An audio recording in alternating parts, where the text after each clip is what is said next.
Hello everyone. So actually நம்ம last classல Polity revision series தான் பார்த்துட்டு இருக்கோம். Preamble வந்து complete பண்ணியிருக்கோம். Next topic we are going to see is citizenship. Just what is what அப்படின்னு சொல்லிட்டு நம்ம அதோட main crux அப்படிங்கிறத பார்க்கலாம். So first one, citizenship, you all know that it's comes under the part 2 of the constitutionல இருக்கு. என்னென்ன articles வந்து அதில் இன்வால்வ் ஆயிருக்குன்னா article 5 லேருந்து 11 வரைக்கும் இன்வால்வ் ஆயிருக்கு. ஸோ ஜெனரலாக citizenship அப்படிங்கிறது பார்த்தீங்கன்னா இந்தியாவில் சிங்கிள் சிட்டிசன்ஷிப் அப்படிங்கிறது தான் இருக்குது. ஓகேவா? So there are different concept, single and dual citizenship. இந்தியாவில் சிங்கிள் சிட்டிசன்ஷிப் தான் அலோட். அண்ட் அது எந்த கண்ட்ரிலேருந்து நம்ம டெரைவ் பண்ணி கொண்டு வந்திருக்கோன்னா யூகே. ஸோ இந்த சிட்டிசன்ஷிப் அப்படிங்கிற கான்செப்ட் வி பாரோட் ஃப்ரம் யூகேலேருந்து தான் பாரோ பண்ணியிருக்கோம். ஸோ அன்லைக் அப்படிங்கிறது வந்து US, because in US it's a concept of dual citizenship. அதாவது டுவல் சிட்டிசன்ஷிப்னா என்ன அப்படின்னு வந்தால் அங்கே ஒவ்வொருத்தவங்களுக்குமே என்ன இருக்கும் அப்படின்னு வந்தால் ஸ்டேட் சிட்டிசன்ஷிப் இருக்கும். இப்போ இந்தியா பார்த்தீங்க அப்படின்னு வந்தால் இட்ஸ் ஒன்லி இந்தியா சிட்டிசன்ஷிப் தான். It's not Tamil Nadu citizenship, Kerala citizenship, Karnataka citizenship அப்படின்னு சொல்லிட்டு there is no different citizenship அப்படிங்கிறது வந்து டு த ஸ்டேட்டுக்கெலாம் கிடையாது. ஓகேவா? ஸோ ஆல் ஓவர் த இந்தியாவுக்கும் சேர்த்து ஒரே ஒரு சிங்கிள் சிட்டிசன்ஷிப் அப்படிங்கிறது மட்டும் தான் இருக்குது. ஒரே ஒரு சிங்கிள் கான்ஸ்டிடியூஷன் அப்படிங்கிறது மட்டும் தான் இருக்குது. ஆனால் when it comes to US போனீங்கன்னா யூஎஸ்க்குன்னு ஒரு சிட்டிசன்ஷிப் இருக்கும். அதே மாதிரி அவங்களுக்குள்ளேயே வித் இந்த ஸ்டேட் ஸ்பெசிஃபிக்காக அவங்களுக்கு தனியாக சிட்டிசன்ஷிப் அப்படிங்கிறது இருக்கும். அது மட்டும் இல்லாமல் நீங்கள் இந்தியாவிலேருந்து அங்கே போய் உங்களால் என்ன பண்ணிக்க முடியும்? சிட்டிசன்ஷிப் வாங்கிக்க முடியும். ஓகேவா? ஸோ யூ மே ஹாவ் அப்படிங்கிறது வந்து டுவல் சிட்டிசன்ஷிப். ஆக்சுவலாக இந்தியா தான் அக்செப்ட் பண்ணிக்க மாட்டாங்க. இப்போ லெட்ஸ் சே ஆஸ்திரேலியா எடுத்துக்கிட்டிங்கன்னா ஆஸ்திரேலியாவிலேருந்து ஒரு பர்சன் வந்து யூஎஸ் போகிறாங்க, அங்கேயே அவங்க சிட்டிசன்ஷிப் வாங்குறாங்கன்னா ஸோ ஹி ஆர் ஷி அப்படிங்கிறது வந்து may hold both Australia and US அப்படிங்கிறது வந்து சிட்டிசன்ஷிப்பாக அவங்களால ஹோல்ட் பண்ணிக்க முடியும். That is called as dual citizenship. And also state and சென்டருக்கும் தனித்தனியாக டுவல் ரெண்டு சிட்டிசன்ஷிப் அப்படிங்கிறது அங்கே இருக்கும். அதனால தான் யூஎஸ் அப்படிங்கிறது வந்து is example of dual citizenship and India and UK அப்படிங்கிறது வந்து is example of single citizenship அப்படின்னு சொல்லுவாங்க. ஓகேவா? ஸோ ஆக்சுவலாக சிட்டிசன்ஷிப் அப்படிங்கிறதுக்கான ஆக்ட் ஃபர்ஸ்ட்டாக எப்போ வந்து பண்ணாங்கன்னா 1955 அப்படிங்கிறதுல பண்ணாங்க. இட்ஸ் பேஸ்ட் அப்பான் 1950 அப்படிங்கிறதுல அதுக்கான கமென்ஸ்மெண்ட் அப்படிங்கிறது ஸ்டார்ட் ஆச்சு. ஸோ அப்போ இந்தியாவில் எப்படியெல்லாம் சிட்டிசன்ஷிப் அப்படிங்கிறத அக்வயர் பண்ணுறது, எப்படியெல்லாம் சிட்டிசன்ஷிப்பை வாங்குறது அப்படின்னு பார்த்தீங்கன்னா so first one by birth அப்படிங்கிறது வாங்கலாம். நான் இந்தியன் சாயிலில் பிறந்தேன் அப்படிங்கிற பட்சத்தில் நான் இந்தியாவில் சிட்டிசன்ஷிப் அப்படிங்கிறது வாங்க முடியும். ஐ மீன் பை சாயில் அப்படின்னு சொல்லுவாங்க, சாலி அப்படின்னு சொல்லுவாங்க. So there are 2 different laws அப்படிங்கிறது இருக்குது. சாயில் அண்ட் சாங்குவான் அப்படின்னு சொல்லிட்டு 2 லாஸ் இருக்குது. ஓகேவா? ஸோ சாயில் அப்படின்னு வந்தால் அங்கே பிறக்கிறவங்களுக்கு கொடுக்குறது. சாங்குவான் அப்படிங்கிறதுனா அவங்களோட பேரண்ட்ஸ் வந்து இங்கே பிறந்திருந்தாங்கன்னா அந்த பேசிஸ் அப்படிங்கிறதுனா அவங்களுக்கு கொடுப்பாங்க. ஆக்சுவலாக ரீசென்ட்லி வந்து யூஎஸில் வந்து அனௌன்ஸ் பண்ணியிருக்காங்க. இட்ஸ் ஒன்லி அப்படிங்கிறது வந்து பேஸ்ட் அப்பான் பை சாங்குவான் தான். ஸோ அவங்களோட parents India I mean US சிட்டிசன்ஷிப்பில் இருந்தால் மட்டும்தான் அவங்களுக்கு யூஎஸ் சிட்டிசன்ஷிப் கொடுக்க முடியும். ஸோ லைக் யூஎஸில் பிறந்தவங்களுக்குலாம் கொடுக்க முடியாது. ஸோ அப்படிங்கிற மாதிரி என்ன பண்ணியிருக்காங்கன்னா புதுசாக ஒரு ரூல் அப்படிங்கிறது ஒரு எக்ஸிக்யூட்டிவ் ஆர்டர் வந்து ஆக்சுவலி பாஸ் பண்ணியிருக்காங்க. ஓகேவா? ஸோ ஆக்சுவலாக அந்த ஸ்டோரி நம்மளுக்கு தேவையில்லை, பட் ஸ்டில் ஓகேவா? ஏன்னா முன்னாடியே யூஎஸில் என்ன பண்ணாங்கன்னா 14th கான்ஸ்டிடியூஷன் அமெண்ட்மெண்ட் யூஎஸில், இந்தியா கிடையாது. ஓகேவா? யூஎஸில் 14வது கான்ஸ்டிடியூஷன் அமெண்ட்மெண்ட் பண்ணி தான் அவங்க வந்து பை சாயில் அப்படிங்கிறத வந்து அக்ரி பண்ணாங்க. And most of the western countries வந்து பை சாயில் தான் ஃபாலோ பண்ணுறாங்க. ஓகேவா? ஸோ இப்போ நிறையா நம்ம இன்சிடென்ட்ஸ்லாம் படிச்சிருப்போம். ஃப்ளைட்டில் போகும்போதே ஒரு குழந்தை பிறந்துருச்சு.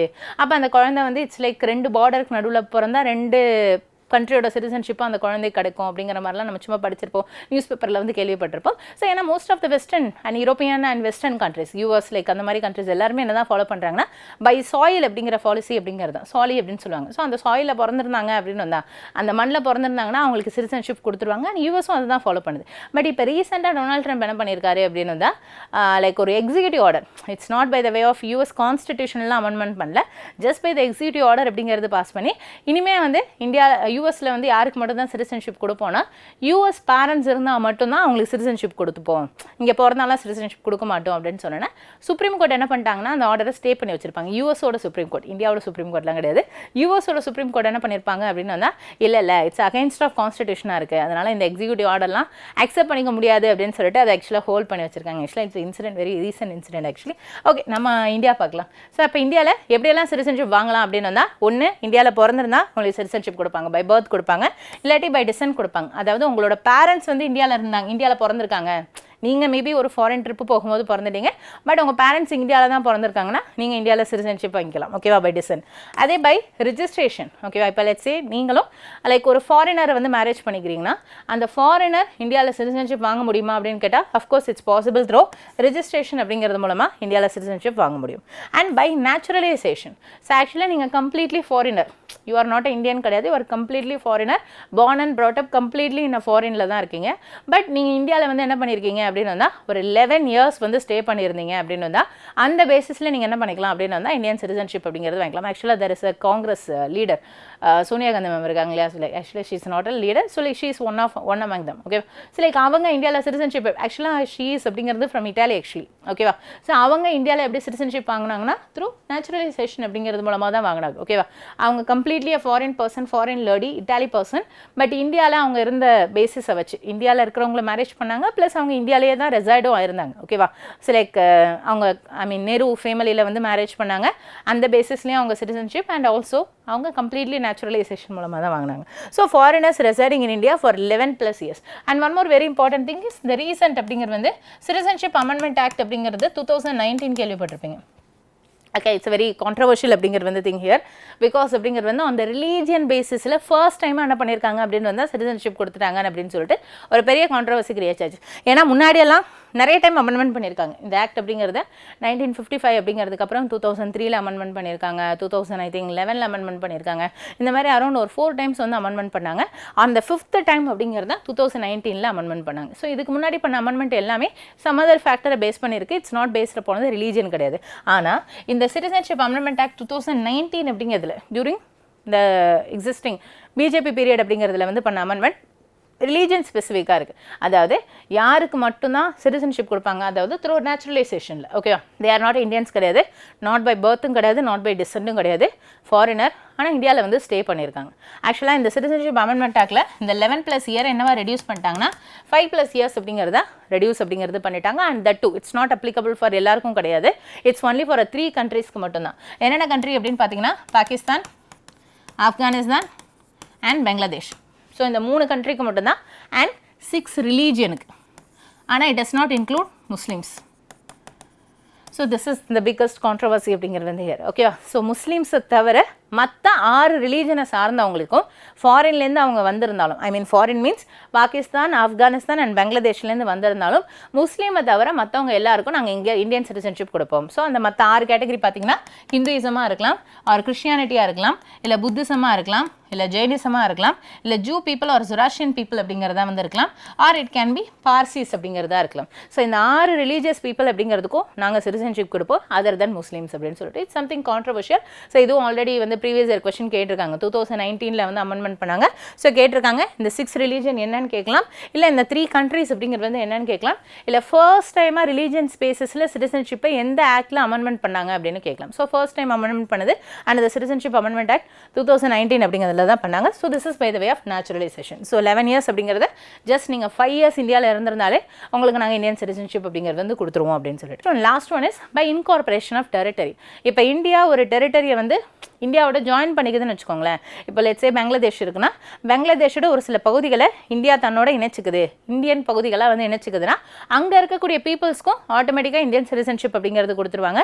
ஒரு இந்தியன் சிட்டிசனுக்கு என்னென்ன ரைட்ஸ் இருக்கோ எல்லா ரைட்ஸும் அந்த பீப்புளுக்கு வந்து அப்ளை ஆகும். இப்போ லெட்ஸே சிக்கிம்லாம் அப்படி தான் இன்க்ளூட் பண்ணாங்க. ஏன்னா முன்னாடி சிக்கிம் வந்து ஒரு மன்னராட்சி கீழே இருந்த ஒரு நாடு, லேட்டராக தான் என்ன பண்ணாங்க அப்படின்னு வந்தால் பை இன்கார்பரேஷன் ஆஃப் டெரிட்டரி மூலமாக தான் அங்கே இருக்கக்கூடிய பீப்புளுக்கும் இந்தியன் சிட்டிசன்ஷிப் அப்படிங்கிறது கிடச்சிது பை 1975 அப்படிங்கிறது. ஓகேவா, ஸோ திஸ் இஸ் வேர் அப்படிங்கிறது வந்து we all acquisition the citizenship அப்படிங்கிறது either by birth கிடைக்கலாம், descent கிடைக்கலாம், இல்லை ரெஜிஸ்ட்ரேஷன் மூலமாக கிடைக்கலாம், இல்லை நேச்சுரலைசேஷன் மூலமாக 11 years வந்து 5+ years மாற்றிட்டாங்க. And that too for only 3 countriesக்கு மட்டும்தான். If they are coming from other countries அப்படின்னு வந்தால் they have to live in 11 years அப்படிங்கிறது வந்து இருக்கணும்.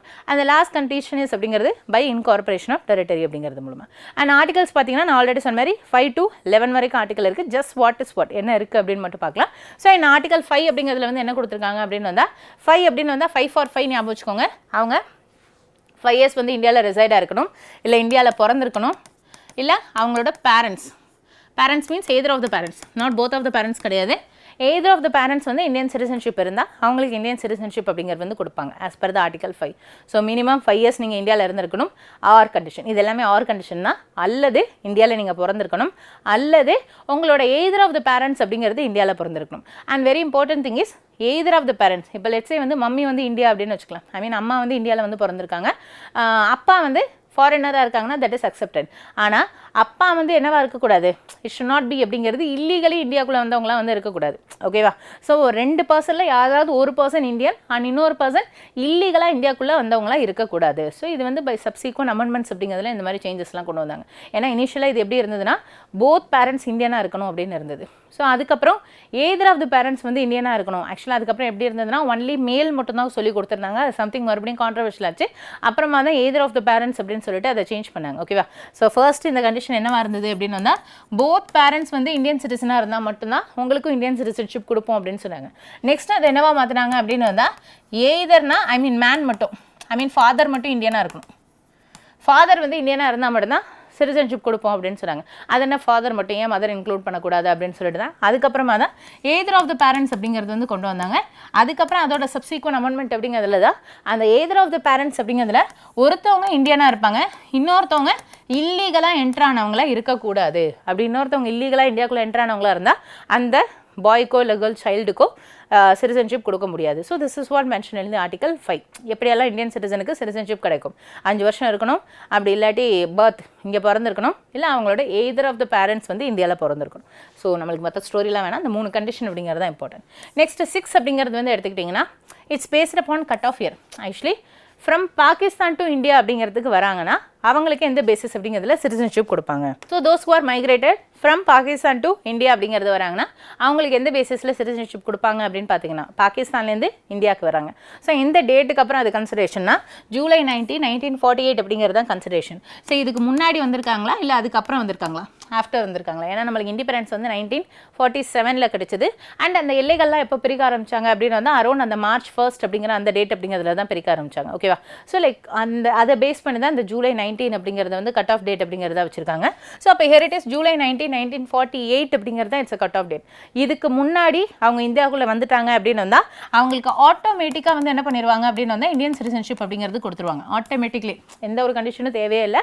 ஸோ வேணும் அப்படின்னு சொல்லிட்டு நீங்கள் ரெஜிஸ்டர் பண்ணி கேட்டிங்க அப்படின்னு வந்தால் உங்களுக்கு கண்டிப்பாக இந்தியன் சிட்டிசன்ஷிப் கொடுத்துருவாங்க. ஆனால் so if you are coming after this date, நாங்கள் ஜூலை 1948 அப்படிங்கிறதுக்கு அப்புறமா தான் நான் இந்தியாவுக்குள்ளே வரேன் அப்படின்னு வந்தால் so you have to satisfy அப்படிங்கிறது வந்து சம் கண்டிஷன். ஸோ நீங்கள் என்ன பண்ணியிருக்கேன்னா மினிமம் இந்தியாவில் வந்து 5 இயர்ஸ் இருந்திருக்கணும். இருந்து அதுக்கான ரிஜிஸ்ட்ரேஷன் அப்படிங்கிறது பண்ணியிருக்கணும்.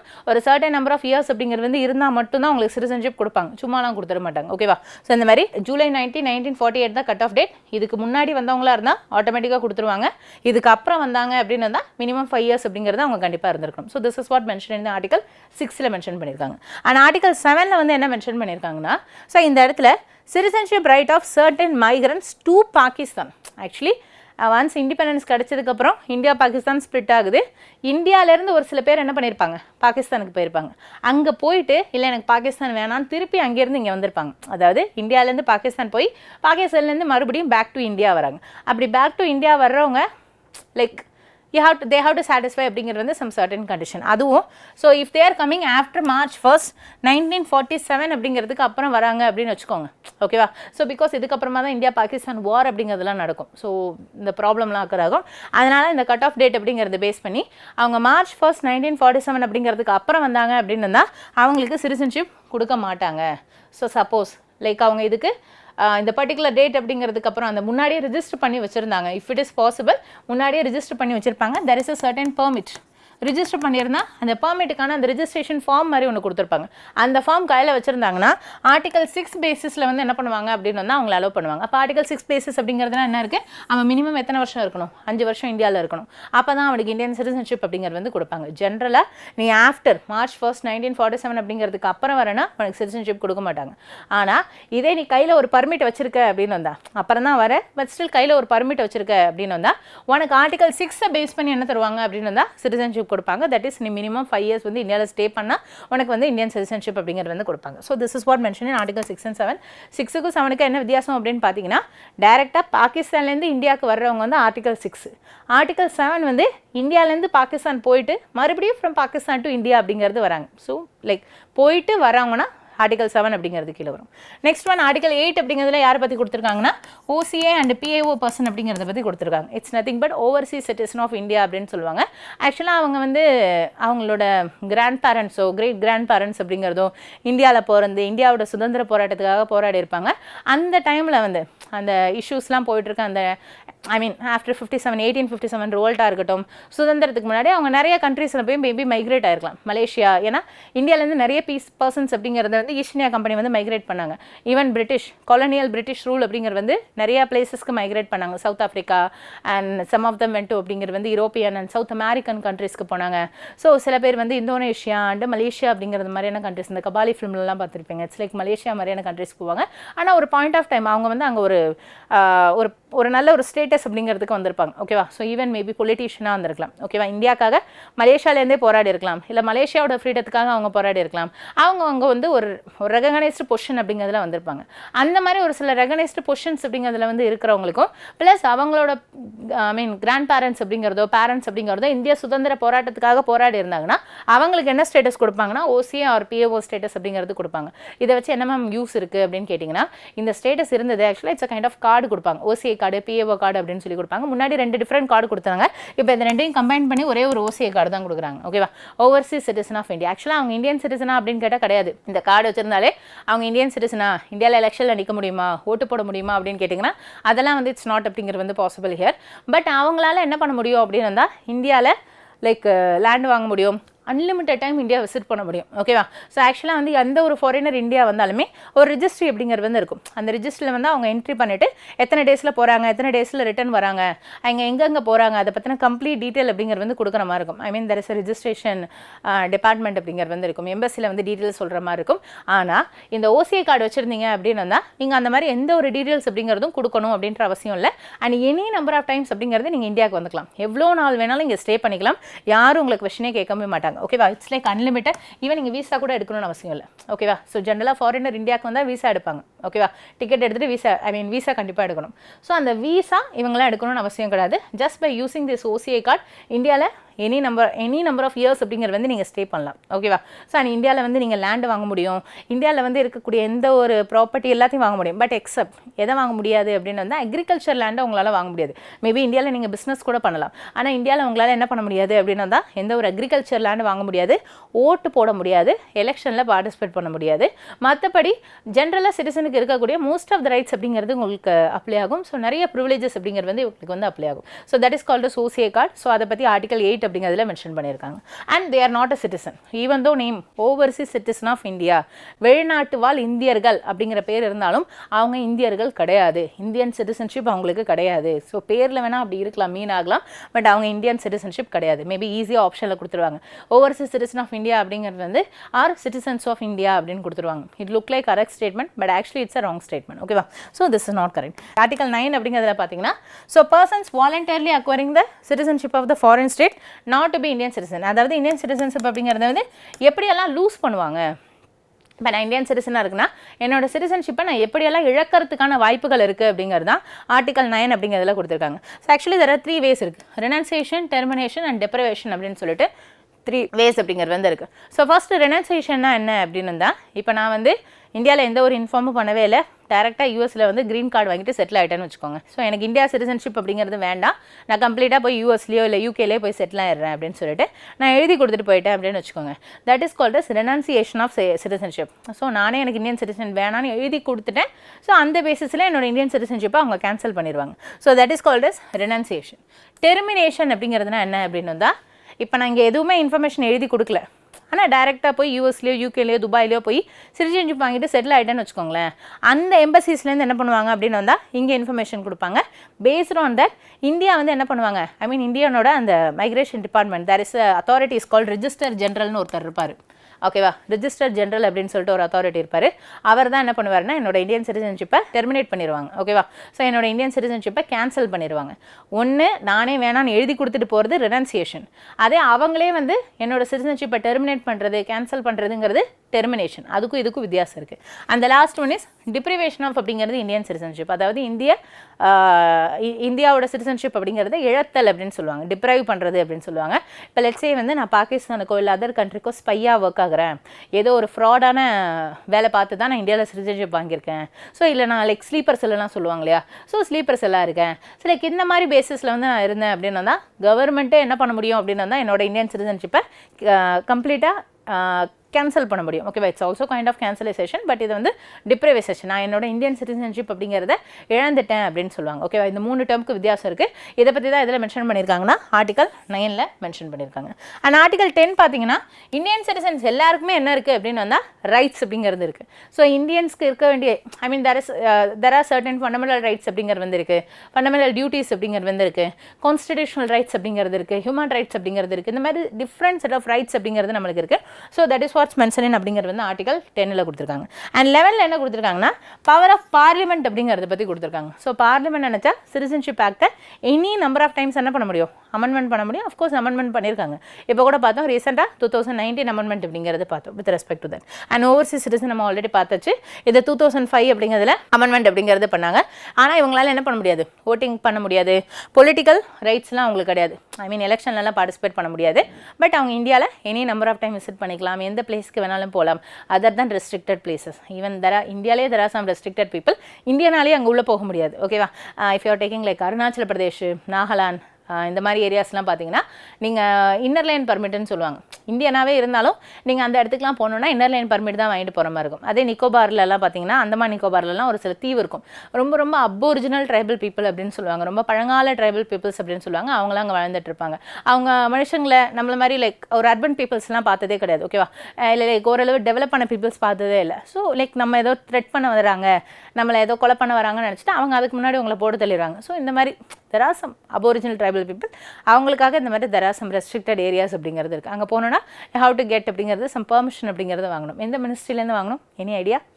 So how to get from the home ministry. ஓகேவா? So from the home ministry அப்படிங்கிறது ஏன்னா அவங்க தான் செக்யூரிட்டி ரிலேட்டட் மேட்டர்ஸ், இந்த பார்டர் ரிலேட்டட் மேட்டர்ஸ் அப்படிங்கிறத டீல் பண்ணுறாங்க. That's why how to get the permission from home ministry. So with this citizenship topic completed. Okay, so next topic we are going to see is fundamental rights. Of course, it's a very important topic actually. So இந்த areas அப்படிங்கிறதுலேருந்து minimum 2 to 3 questions வரைக்கும் கேட்கறதுக்கு chances இருக்குது. So அப்போ இது எந்த பார்ட்டிக்கில் வரும்னா part 3. So from article 12 to 35 அப்படிங்கிறது வரைக்கும் இதில் மென்ஷன் பண்ணியிருக்காங்க. ஹியர் அண்ட் தேர் வந்து எப்படி இந்த ஆர்டிகல்ஸ்லாம் ஞாபகம் வச்சுக்கிறது அப்படிங்கிற ட்ரிக்ஸும் நம்ம பார்க்கலாம். ஜஸ்ட் வாட் இஸ் வாட் என்னன்னு பார்க்கலாம்.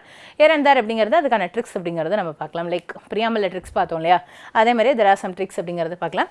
இப்போ ஆர்டிகல் 12 அப்படிங்கிறத எடுத்துக்கிட்டிங்கன்னா ஓகே. ஸோ அதுக்கு முன்னாடி பார்த்தீங்கன்னா இது எந்த கண்ட்ரிலேருந்து நம்ம இன்ஸ்பயர் பண்ணி வாங்கணும்? ஃபண்டமெண்டல் ரைட்ஸ் எங்கேருந்து வந்ததுன்னா it's taken from US. So it's same like preamble மாதிரியே தான். பிரியாம்பிளும் யூஎஸ்லேருந்து தான் எடுத்தோம். அண்ட் ஆல்சோ ஃபண்டமெண்டல் ரைட்ஸும் யூஎஸ்லேருந்து தான் எடுத்தோம். ஃபண்டமெண்டல் டியூட்டிஸ் எங்கேருந்து எடுத்தோம்? ரஷ்யாலேருந்து எடுத்தோம். அப்படியே ஆப்போசிட். ஃபண்டமெண்டல் ரைட்ஸ் அப்படிங்கிறது US, ஃபண்டமெண்டல் டியூட்டிஸ் அப்படிங்கிறது வந்து ஃப்ரம் ரஷ்யா அப்படிங்கிறதுலேருந்து எடுத்தோம். ஓகேவா? ஸோ அப்போ ஹியர் இட்ஸ் இன்ஸ்பயர் ஃப்ரம் யூஎஸோட பில் ஆஃப் ரைட்ஸ் அப்படிங்கிறத பேஸ் பண்ணி தான். ஆக்சுவலாக ஃபண்டமெண்டல் ரைட்ஸ் அப்படிங்கிறது வந்து இட்ஸ் ஜஸ்டிசேபிள் நேச்சர். அதோட மீனிங் என்னென்னா என்ஃபோர்ஸபிள் பை த கோர்ட். இப்போ என்னோட ஒரு ரைட் அஃபெக்ட் ஆகிடுச்சுன்னா என்னால் டேரெக்டாக என்ன பண்ண முடியும்? சுப்ரீம் கோர்ட்டில் போய் கேஸ் அப்படிங்கிறது வந்து ஃபைல் பண்ண முடியும். ஸோ அதனால தான் இதை ஜஸ்டிசேபிள் அப்படின்னு சொல்கிறாங்க. ஜஸ்டிசேபிள்னா அதான் மீனிங். Actually fundamental right is justiciable. But if you are taking DPSP and fundamental duties, these are all not justiciable. ஏன்னா இதெல்லாம் பாதிக்கப்பட்ட அவங்களால என்ன பண்ண முடியாது? கோர்ட்டுக்கெலாம் போக முடியாது. இப்போ லெட்ஸ் சே ஃபண்டமெண்டல் டியூட்டிஸ் அப்படிங்கிறதுல நம்ம எல்லாரையும் என்ன சொல்கிறாங்க? சயின்டிஃபிக் டெம்பரை வந்து டெவலப் பண்ணோம். அதாவது உங்களை சுற்றி இருக்கக்கூடிய சயின்ஸை தெரிஞ்சுக்கணும். இந்த 7ஆம் அறிவு படத்திலலாம் சொல்லுவாங்க இல்லையா? ஸோ நம்மளை சுற்றி என்ன நடக்குது, சுற்றி இருக்கக்கூடிய சயின்ஸ் தெரிஞ்சுக்கணும். தெரிஞ்சுக்கல அப்படிங்கிறதுக்காக நம்மளெல்லாம் பிடிச்சி ஜெயிலியாக போட்டுட்ருக்காங்க. So no right, that is not justiciable. ஓகேவா? Actually it has to be make it to be justiciable for us. Like அப்போ தான் நம்ம உண்மையிலேயே சயின்டிஃபிக் டெம்பரை டெவலப் பண்ணுவோம். So okay, it's okay. So DPSP and fundamental duties அப்படிங்கிறது வந்து ஒரு non justiciable nature. So only fundamental right is justiciable. இது பாதிக்கப்பட்டா இப்போ வந்து ஒரு right to freedom of speech வந்து அஃபெக்ட் ஆகுது. நான் ஒரு கிளாஸ் ஸ்டூடெண்ட்ஸில் ஒரு பர்சன் மட்டும் பேசக்கூடாது, அந்த ஒரு கேஸ்ட் பேசிஸில் நீ பேசாத அப்படின்னு சொல்கிறேன். என்கிட்ட பேசாத, நீ கார்னரில் உட்காரு, உனக்கு கொஸ்டின் கேட்குற ரைட்ஸ்லாம் கிடையாது, ஸோ நீ படிக்கிறதுக்கான ரைட்ஸ் கிடையாது. நான் இந்த மாதிரிலாம் பேசுனேன்னா எனக்கு அகேன்ஸ்டாக அந்த பர்சனால் என்ன பண்ண முடியும்? டேரெக்டாக சுப்ரீம் கோர்ட்லேயே போய் கேஸ் ஃபைல் பண்ண முடியும். So the rights are directly justiciable அப்படிங்கிற வந்து நேச்சர். அண்ட் எத்தனை டைப்ஸ் ஆஃப் ரைட்ஸ் இருக்குது அப்படின்னு பார்த்தீங்கன்னா there are 6 types of rights இருக்குது. ஆக்சுவலாக இயர்லியராக வந்து 7 types இருந்தது. பட் லேட்டராக என்ன பண்ணிட்டாங்க? எந்த ரைட்டை தூக்கிட்டாங்க? ரைட் டு ப்ராப்பர்ட்டி அப்படிங்கிறத தூக்கிட்டாங்க. It's because of the zamindari act. Zamindari சட்டம் அப்படிங்கிறது கேள்விப்பட்டிருப்பீங்க. ஸோ ஜமீன்தாரி சட்டத்தோட மோட்டிவே என்னென்னு பார்த்தீங்கன்னா, மிகப்பெரிய நிலம் வச்சிருக்கக்கூடிய நிலக்கிழார்களிலிருந்து அந்த நிலத்தெல்லாம் வாங்கி நிலமில்லாத ஏழை மக்களுக்கு பிரித்து கொடுக்கறதுக்கு தான். ஸோ ஏன்னா ஆஃப்டர் இண்டிபெண்டன்ஸ் அப்படிங்கிறதுக்கு அப்புறம் ஒரு குரூப் ஆஃப் பீப்புள் ரொம்ப ரிச்சாக இருந்தாங்க, ஒரு குரூப் ஆஃப் பீப்புள் ரொம்ப போராக இருந்தாங்க. ஸோ அப்போ இதை சரி பண்ணணும் அப்படிங்கிறதுக்காக தான் ஜமீன்தாரி ஆக்ட் அப்படிங்கிறது கொண்டு வந்தாங்க. அதனால தான் என்ன பண்ணாங்க அப்படின்னு வந்தால் இந்த ரைட் டு ப்ராப்பர்ட்டி அப்படிங்கிறத வந்து தூக்கிட்டாங்க. ஐ மீன் ஃபண்டமெண்டல் ரைட்ஸ்லேருந்து தூக்கிட்டாங்க. ஸோ ஃபண்டமெண்டல் ரைட்டில் இது முன்னாடி ஆர்டிகல் 31 அப்படிங்கிறதுல இருந்தது. ஸோ லேட்டர் இது எதுக்கு கன்வெர்ட் பண்ணிட்டாங்கன்னா 300A கன்வெர்ட் பண்ணிட்டாங்க under the 44th constitutional amendment act அப்படிங்கிறதுல. And this is also very important, already previous year question அப்படிங்கிறது இது. ஓகேவா? ஸோ அப்போ ரைட் டு ப்ராப்பர்ட்டி முன்னாடி ஆர்டிகல் 31 ஃபண்டமெண்டல் ரைட்டாக இருந்தது. லேட்டர் அதை என்ன ரைட்டாக மாற்றிட்டாங்க, legal right or constitutional right அப்படிங்கிறத மாற்றிட்டாங்க. ஓகேவா? ரெண்டுமே ஒன்று தான். கான்ஸ்டிடியூஷனில் மென்ஷன் பண்ணியிருந்தாலே அதுக்கு லீகல் ஸ்டேட்டஸ் அப்படிங்கிறது வந்து இருக்குது. அதை லீகலி என்ஃபோர்ஸ் அப்படிங்கிறது பண்ண முடியும். அவங்களால கோர்ட்டில் கேஸ் ஃபைல் பண்ண முடியும். அது பாதிக்கப்பட்டா இப்போ திடீர்னு ஒரு ப்ராப்பர்ட்டி இருக்குது, கவர்மெண்ட் ப்ராஜெக்ட்டுக்காக கவர்மெண்ட் வந்து என்னோட ப்ராப்பர்ட்டி எடுத்துட்டாங்க, ஆனால் அதுக்கான காம்பன்சேஷன் கொடுக்க மாட்டுறாங்க அப்படின்னு வந்தால் கவர்மெண்ட்டுக்கே அகேன்ஸ்ட் என்னால் என்ன பண்ண முடியும், கேஸ் ஃபைல் பண்ண முடியும். எங்கே போய் ஃபைல் பண்ண முடியும்? டைரெக்டாக சுப்ரீம் கோர்ட் போக முடியுமா? No, it's not possible. If it is your fundamental right பாதிக்கப்பட்டால் மட்டும்தான் உங்களால் டைரெக்டாக எங்கே போக முடியும், சுப்ரீம் கோர்ட் போக முடியும். ஆனால் if it is your legal right அப்படின்னு வந்தால் உங்களால் to the maximum possible level high court தான் போக முடியும். இல்லை கீழே இருக்கக்கூடிய லோவர் கோர்ட்டில், அதாவது டிஸ்ட்ரிக்ட் கோர்ட்லையோ இல்லை சீஃப் ஜுடிஷியல் மேஜிஸ்ட்ரேட் கோர்ட் அப்படிங்கிறதுலையோ நீங்கள் கேஸ் வந்து ஃபைல் பண்ணிக்கலாம். But to the maximum level உங்களால் ஹைகோர்ட் வரைக்கும் தான் போக முடியும். ஆக்சுவலாக அப்பீல் மூலமாக சுப்ரீம் கோர்ட் போகலாம், அது பிரச்சனை கிடையாது. டேரெக்டாக கேஸ் ஃபைல் பண்ணுறதை பற்றி நான் சொல்லிட்டு இருக்கேன். டு த ஃபர்ஸ்ட் லெவல் டேரெக்டாக ஃபைல் பண்ணுறதுல நீங்கள் ஹைகோர்ட் வரைக்கும் டேரெக்டாக கூட ஃபைல் பண்ணலாம். ஓகேவா? if it is affect your constitutional or legal right. ஓகேவா? ஸோ இப்போ இந்த ப்ராப்பர்ட்டி, இந்த ரைட் டு ப்ராப்பர்ட்டியை தான் தூக்கிட்டாங்க. ஓகேவா? ஏன்னா எல்லார்கிட்டையும் ரைட் டு ப்ராப்பர்ட்டி இருந்ததுன்னா ஜமீன்தார்லாம் லேண்டை கொடுக்க மாட்டாங்க இல்லையா? திஸ் இஸ் மை ஃபண்டமெண்டல் ரைட்டுன்னு சொல்லிட்டு எல்லாரும் சுப்ரீம் கோர்ட்டில் போய் கேஸ் ஃபைல் பண்ணுவாங்க. ஸோ தட்ஸ் வை இதை என்ன பண்ணிட்டாங்கன்னா 31 300A அப்படிங்கிறதுக்கு மாற்றிட்டாங்க. ஸோ ஆர்டிகல் 7 ஃபண்டமெண்டல் ரைட்ஸ் அப்படிங்கிறது மாதிரி 6 அப்படிங்கிறதா மாறிடுச்சு. ஸோ அப்போ அந்த 6 ரைட்ஸ் அப்படிங்கிறது வந்து என்னென்ன இருக்குது அப்படின்ற பார்க்கலாம். ஸோ ஃபர்ஸ்ட் அந்த 6 ரைட்ஸ் பார்த்தீங்க அப்படின்னு வந்தால் ரைட் டு ஈக்குவாலிட்டி,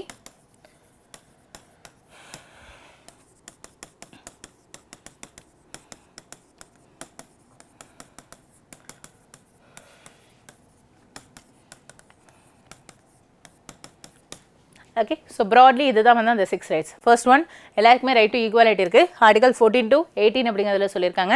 அண்ட் சுதந்திர உரிமை, ரைட் டு ஃப்ரீடம் அப்படிங்கிறது வந்து இருக்குது. ஸோ ஆர்டிகல் 15 to 19 அப்படிங்கிறதுல அதை பற்றி மென்ஷன் பண்ணியிருக்காங்க. So next one right against of exploitation, சுரண்டலுக்கு எதிரான உரிமை அப்படிங்கிறது இருக்குது.